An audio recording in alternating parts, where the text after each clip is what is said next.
In your head, conjure up a mental image of a mathematician. What did your mind's eye come up with? I'm imagining your mathematician looked a lot like the men in the picture on the left. White, male, middle-aged, a little eccentric, maybe even with some wacky hair. When looking for mathematical role models to relate to, students who are not white, male, or eccentric often find themselves motivated despite not feeling represented, or simply declare themselves not a math person. Now, I ask you to think back to when you developed your identity in mathematics.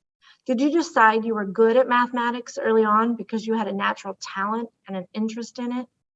Or did you have a role model who showed you that you could be skilled at mathematics? Or were you like me? And when you were told that you shouldn't be interested in mathematics because it's not a girl's field, you thought, I'll show you, only to go on and study engineering while constantly second guessing your place in all of your classes. When most media representations of math people are bumbling, nerdy white men or frumpy, bossy white women, like the cast of The Big Bang Theory, or high school math teachers are 76% white and 46% male, it's easy to see why, by the age of 12, most girls have decided that mathematics is not a field for them. If you then take into account that women make up 25% of people in mathematical careers, then we can see why the messages we send to students in the second picture need to change. We cannot continue to say that anyone can be a math person, but only show a small demographic of people who've succeeded in math.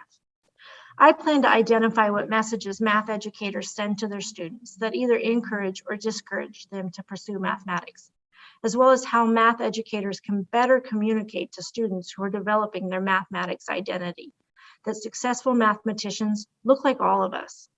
Through my research, I plan to counter the culture of male, Euro-centered math education that's now become stereotype.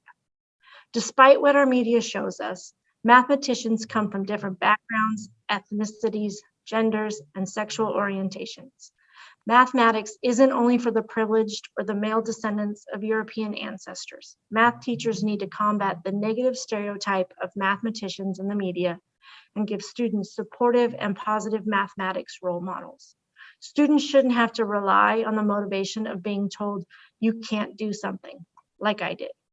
If we leave it up to our students to figure out that they can do mathematics despite being told otherwise, we'll continue to only see mathematicians that look like the men in the first picture. Thank you.